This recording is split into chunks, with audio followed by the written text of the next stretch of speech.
There he is. There's that guy. You're making sacrifices. What kind of sacrifices? You closed up your shop a little bit early. Yeah, I like doing that though. Keeps the customers on their toes. Keeps them guessing. Yeah. That seems like a smart business decision. Yeah. That's Saturday. Not much happens on a Saturday here. Oh, really? Usually, every once in a while, I'll have a good like $500 Saturday where I'm glad I came to work, but 99% of the time, I feel like, I would rather just slept till noon today. You got a big yes. So you're not a big yes from Larry Hankin. A big guest. Oh, both. Yeah, we got a big yes. Guest. It ended up being a guest. Yeah. So that must have fired you up. Yeah. Yeah, I'm excited. This will be fun. Can't you tell how much fun we're having right now by that really long, awkward pause right there? It's good that the banter's flowing early on. That we talked about this last night. We had how long do you think we talked on the phone last night? I don't know. Over an hour, right? So did the end get bad after an hour? What do you mean?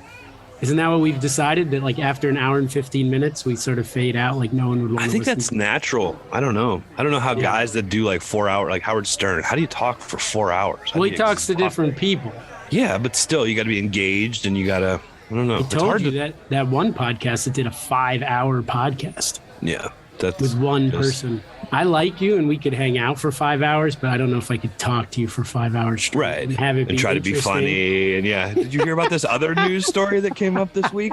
Yeah, when you come down in February, it's not going to be 24 hours of Sisk stories, is it? Yeah, I'm bringing 35 Sisk stories. I wake up in the morning, hey, want to do some Sisk stories?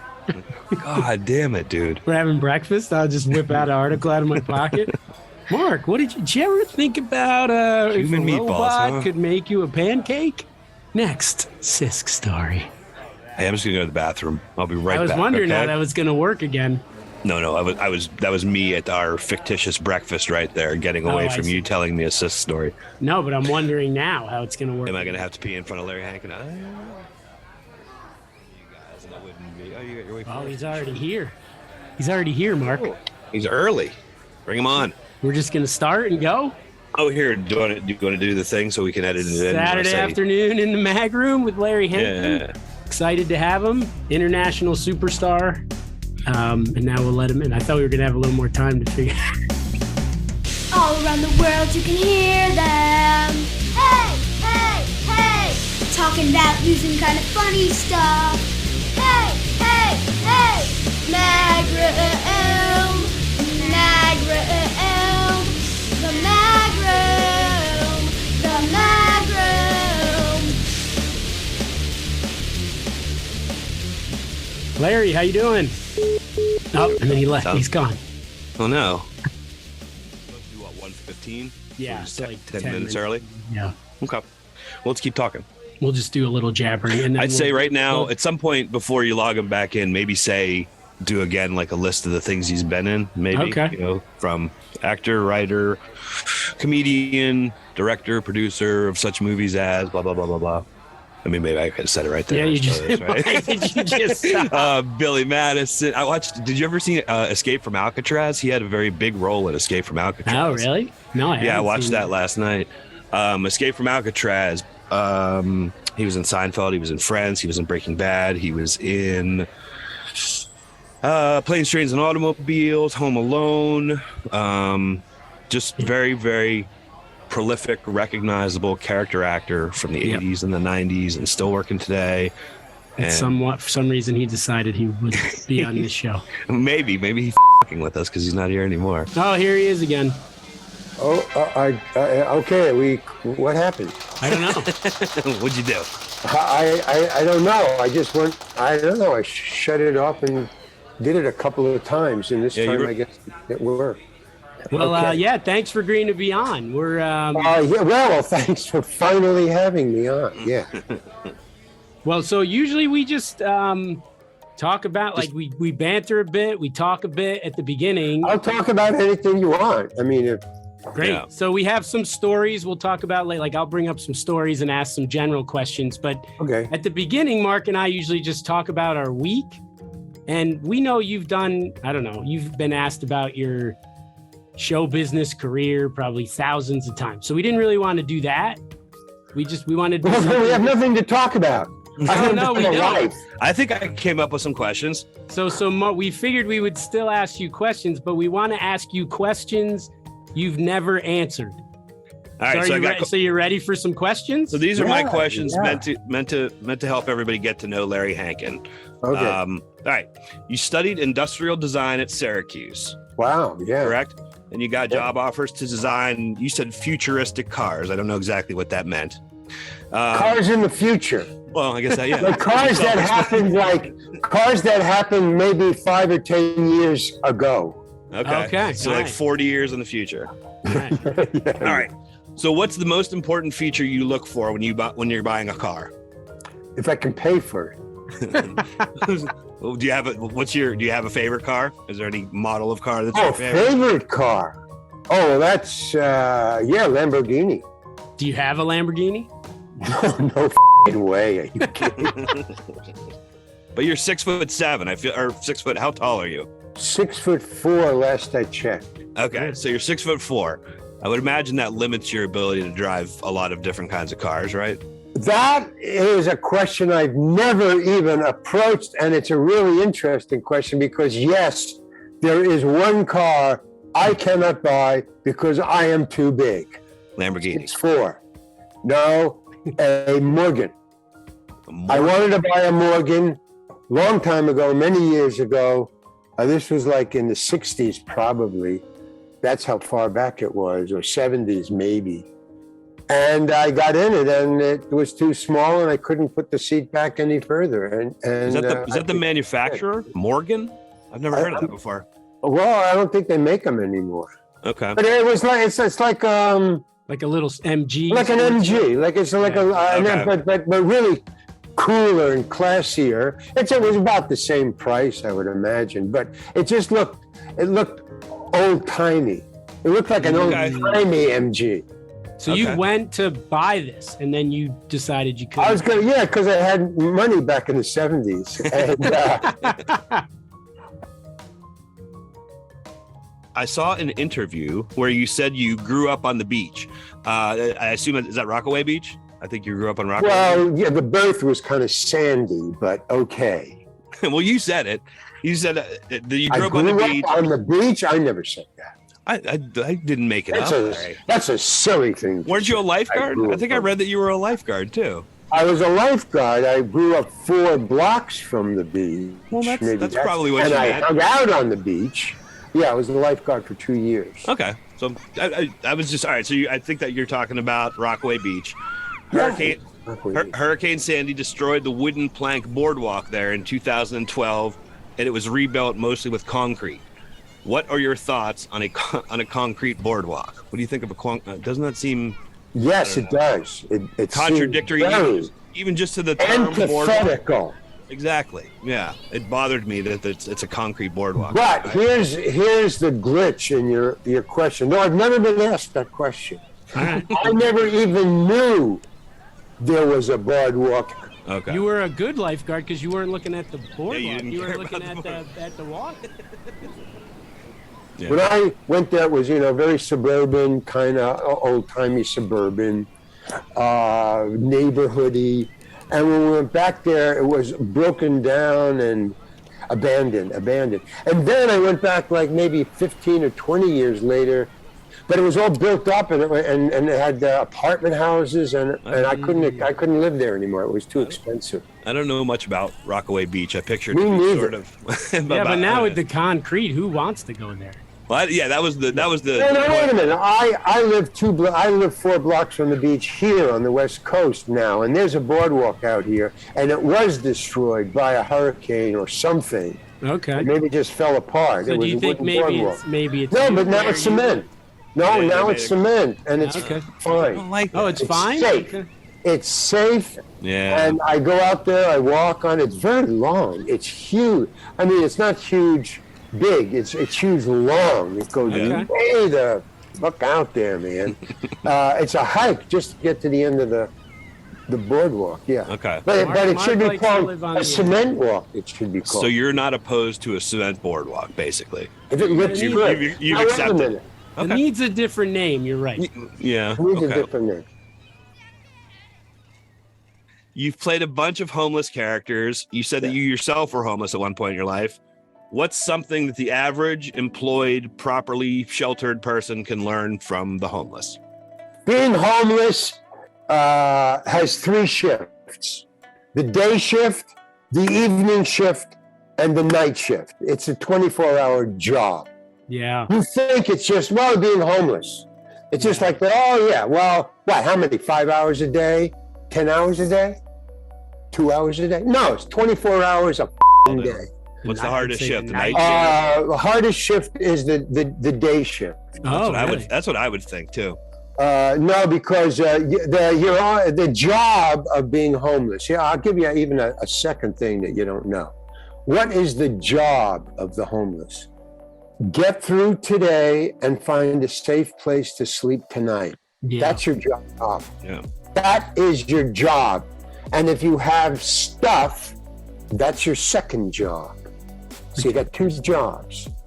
Let me clear it up, because I wrote about this. So nobody's asked me about it, but I wrote about it. There's 2 things. There's your stuff and your thing. Now, George Carlin covered stuff pretty much, except he said, where should I put my stuff? I took it a step further. It's you take your stuff with you. That's where you put it, George. You take your stuff with you. Your things are the things you leave, and you take your stuff with you while you look for a safe place to sleep tonight. But while you're looking for a safe place to sleep tonight, who's watching your things? So you got to get somebody to watch your things, or you can't look for a safe place to sleep tonight because you got to watch your things. You take your stuff with you, the things you leave, right? I got my stuff with me. My things are under the overpass of the 405. And you got to worry about that while you're looking for a safe place. It's not an easy job. Not an easy job. When you're homeless, what are your things? What are the things that mean the most to you? My car, because I lived in my car. So I had my guitar, my battery, my sleeping bag, and so those 3 things: my car, my sleeping bag, and my guitar, and my car's battery. Those were my things that I needed. And when I came back one day, my battery was gone. They stole my battery. So it's very hard to keep your things. So the best thing is don't have any things and take your stuff with you. And if you forget your stuff, it becomes your things, and it maybe is taken when you get back. So I wrote 75 pages. As a matter of fact, are you talking about the book? No, it's in a book called The Loophole Dossier. It's on Amazon.com. I wrote it. It's a bunch of short stories, and one of them is how to become homeless. It's really cool. And the first chapter is being put up on the internet there's a humor magazine called Humor Times, HUMORTIMES. And I think next month's issue on the internet of Humor Times is the first chapter of how to be homeless. So if you're thinking of becoming homeless, or you are, check it out. Check out the book, because the book goes through the whole thing. 75 pages of how to be homeless. Okay. You need it. You need it.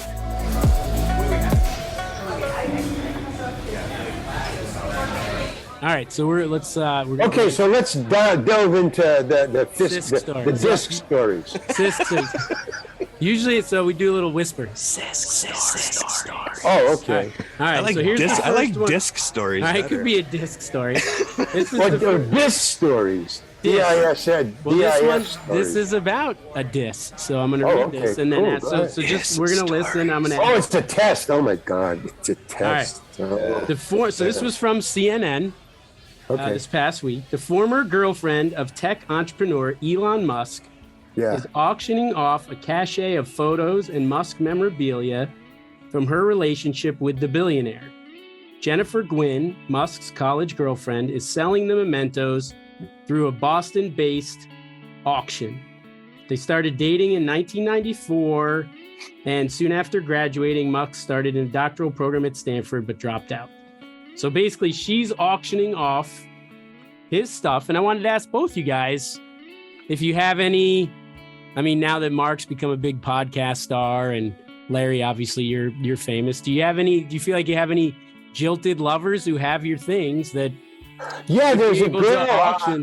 I had a girlfriend once, and when I moved to LA, so this would be in the 70s or 80s, we still carry, even though she, we separated. She was on the East Coast, I was on the West Coast, and I had another girlfriend at the time, but we wrote letters back and forth. Back in those days, you wrote letters. Yeah, I love that. You wrote letters and played outside. And then we stopped, because I got into show business, and she's a great artist. She's an incredible artist. She's a museum artist. She won then, so we didn't, I guess I'm old enough to forget words. I think I'm old enough, I'm starting to forget words. Communicate. Yeah, see, I did remember. Oh, I'm not old. That's what you were trying to come up with? Yeah, communicate. So we stopped communicating for years, and then she wrote me an email saying that she found all the letters that I had wrote her, back in the day. Oh, really? She had saved. And that she was going to make a book. If I got famous enough, she's going to make a book out of it. Oh, the love letters of Larry to. You're pretty goddamn famous. So you think she still has those? Probably not. If I was her, I would get rid of them. Not because there's anything weird in them. It's just because they're junk. I mean, you just get rid of old stuff. That's all right. I mean, what would you want? Like, what would you want to buy? Like, if someone was selling something from Elon Musk, like, what would someone want to buy? His heart. His heart. His actual physical heart? That could be gone already. Wow, yeah. That's pretty dark. Or his aorta. Just the aorta. Well, if you're going to get the heart, you're probably going to get the aorta with it, right? Or his left hand. Maybe his left hand. Oh, all right. That would be cool. Just body parts, or? Hey, man, you asked a question and I answered it. I like it. Well, so she's selling a birthday. All of a sudden, you're starting to attack me now for my answers? I feel like you should want his brain. This is going to be a short interview, Buster. Nice. I think you should want his brain before you want his heart, right? Well, everybody wants his brain. Come on. Okay, all right, so just go different. Okay, I'm sorry. Hey. So she's selling his birthday card that she wrote to him. She wrote to her. First of all, I think that is three things. It's weird, it's rude, it's brilliant. Yeah. It's $10,000 they're going to get. Really? For a birthday card? Oh, man, it's not worth. Oh, come on. No. Lady, yeah, I mean, look, I think that it's, weird, rude, and brilliant, but I think much less of you now that I know this trivia. 100%. So look for Larry's love letters on the next auction. On the internet, because nothing disappears. On the internet. Can we have Wikipedia? Look on Wikipedia. Right. Can we have this woman's name so we can try and get in touch with her and get one of her letters? Not in your life.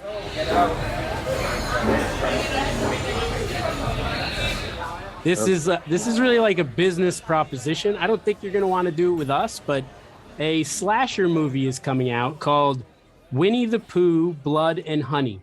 So basically, it's a horror retelling of the famous legend of Winnie the Pooh. It takes place after Christopher Robin heads to college, abandoning Pooh and Piglet.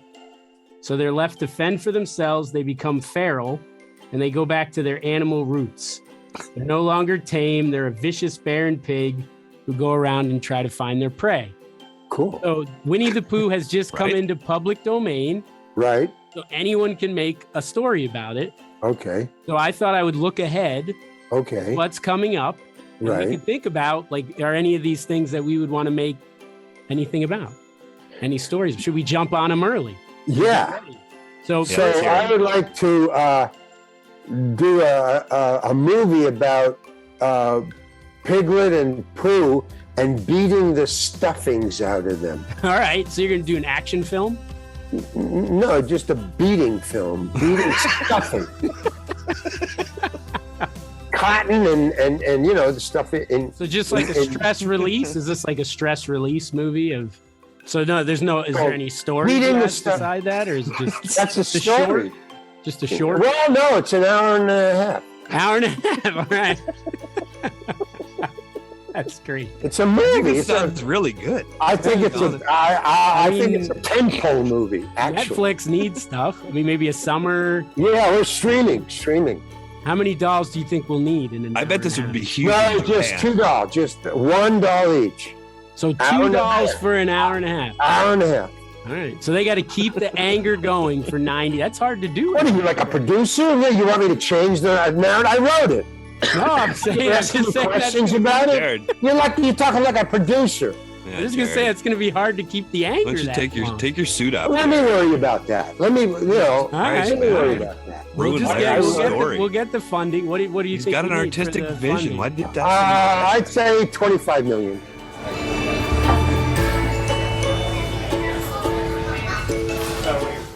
Yeah. All right. Next one here. This is a little game called Would You Rather. Okay. So we're gonna alternate. I love games. We'll start with Larry, and you can answer either one. So Mark, you can answer these two. Okay. And you're gonna make this decision. So Larry, this is you first. Okay. Would you rather have the ability to change your hair color at will, or the color of your clothes at will? So stupid. I don't know, man. Do you want to pass? You can't. I pass. I can't. All right. So for Mark, me, this is easy. Mark, you got to answer. I barely have hair, so I'm gonna go. I guess I'm gonna go with. Your question is moot. There's no real reason for me to have a.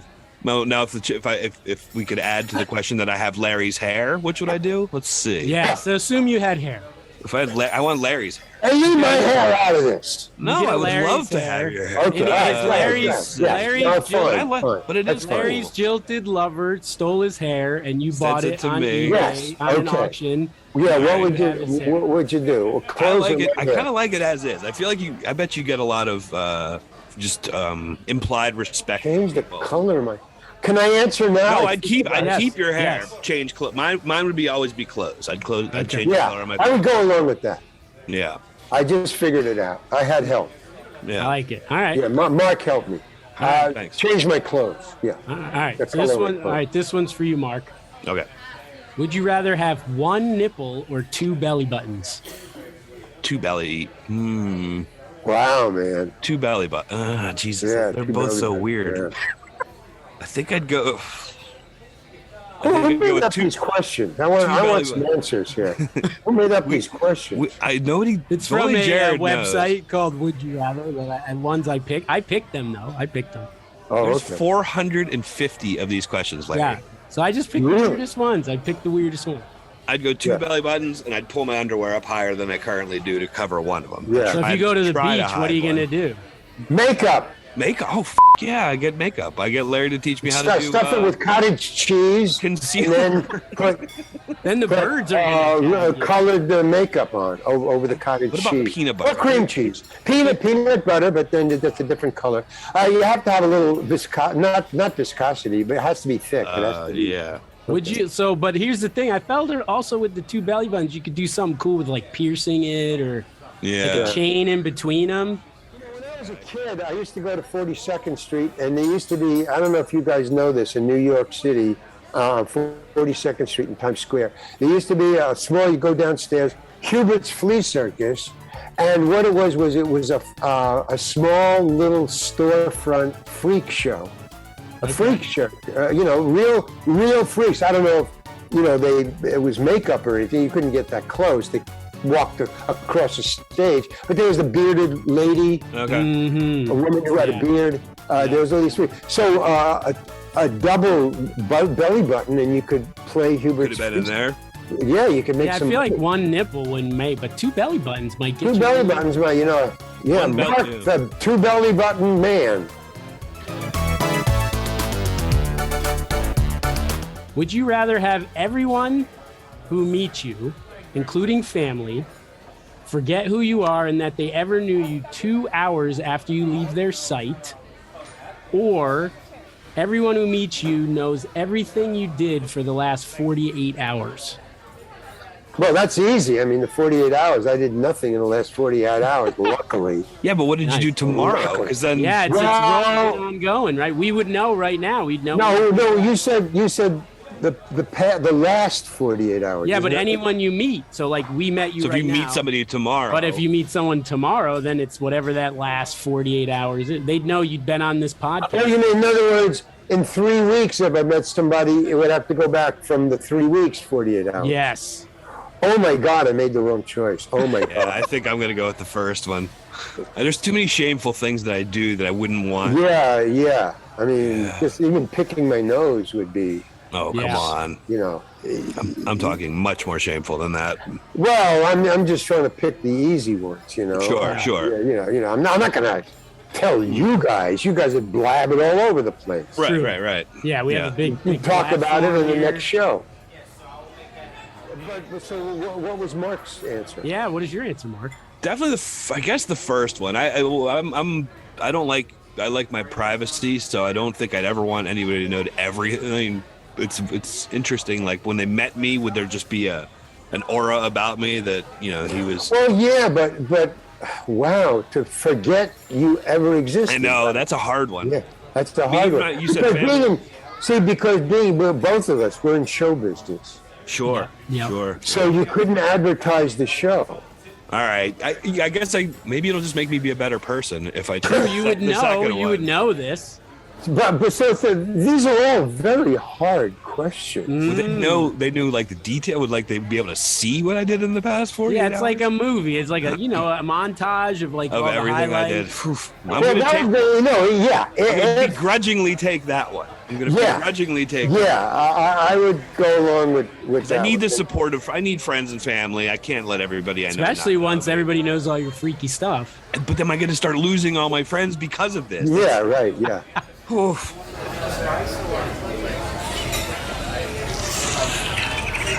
All right, so this is so I got the last guy. I got time for one more, I think, right? Okay, wow. All right, so it's a two-parter. Okay. This is about the first story, so there's two stories. Okay. This one is from The Guardian. It says, the next generation of wind turbine blades could be recycled into gummy bears at the end of their service, scientists have said. Researchers at Michigan State University have made a composite resin for the blades by combining glass fibers with a plant-derived polymer and a synthetic one. Once the blades have reached the end of their lifespan, the materials can be broken down and recycled to make new products, including turbine blades and chewy sweets. So they can make Larry turbine Hankin, blades into turbine blades? No, but into gummy bears. Or gummy bears. Would you eat gummy bears made of turbine blade, old turbine blade stuff? Bet you haven't been masturbated either. Way. No way? All right. No f***ing way. What's the weirdest thing you've ever eaten? I know where this is going, and I'm crossing my fingers. What's your weirdest thing you've ever eaten? Oh, what's the weirdest thing I had ever eaten? Yeah, do you know anything? Come on, just ask me. I'm sure I would just forget it as soon as I spit it out. I've been dying to hear So the question, the reason I brought this up is there's a question we've asked every guest. So this is the art question. So there's this artist called Marco Everisti.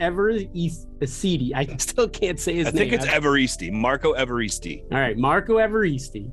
All right, so he last year, so this was in 2015, he mixed fat removed from his body by liposuction into ground beef to make meatballs, which he fried in olive oil and displayed in a public gallery, and then later invited 12 people to join him eating the meatballs at a Last Supper recreation.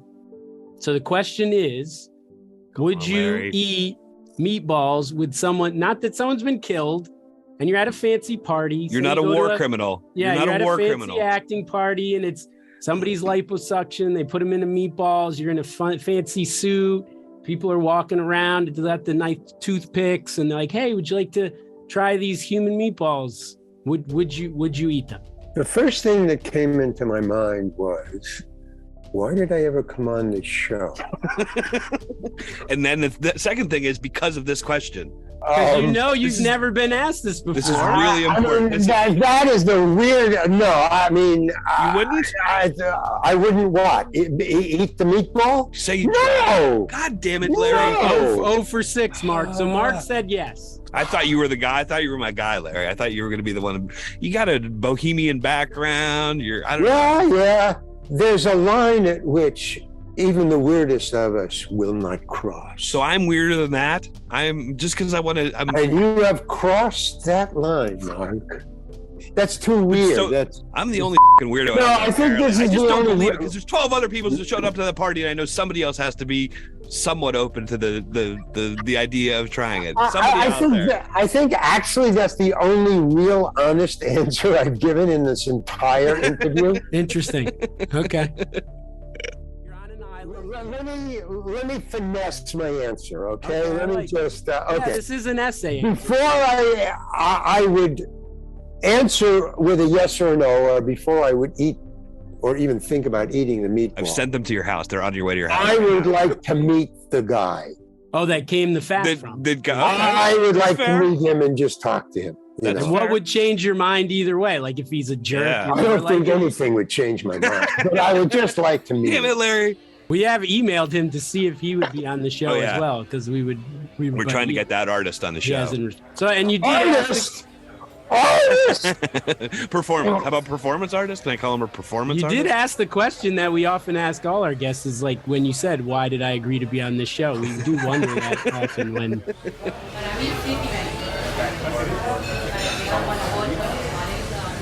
We've had a lot of fun. You guys are great. This is the most loose podcast ever. Yeah, it's great. It's well, really anytime you want to come back. I don't know if you're. Well, I'll tell you what. When the next book comes out, can I come back and we can talk about that? Awesome. We can talk about anything. That's all. Absolutely, yeah. Can you say we have our final line of the podcast? Can you? Oh, okay. So at the end, I always say, "Stick with the mag room, and everything else is cream cheese." Would you mind saying that for our? Stick with the mag room, and everything is cream cheese. All right, Larry, it was awesome. I just said it. Oh, this was so much fun. I hope you had fun. Yeah. We had fun. Yeah, this is great. And, really cool. Like I said, we'd love to have you back. So I just call you and say, hey, can I be on next week? Or, whatever. we do this. I have your email. I'll give you an email. Okay, this is definite. Just do it every week because we like talking to each other. So we just are like, hey, let's do this and record it. And if it goes anywhere, awesome. And you gotta get on Zoom. You guys are telegenic, All right. Facebook. Can I ask you? I mean, ask us whatever you want. Yeah. Why don't you go Zoom? Why don't you go live? With video? Or video? Mark doesn't want to do it. 100% May. I don't know. I'm just shy. I don't even like having my picture taken. The fact that I'm doing this now. But I'm the same way. I really am. In other words, I don't do a lot of interviews and stuff like that because you don't know where it's going to go. You don't know what they're going to do. And also, there's no more privacy left.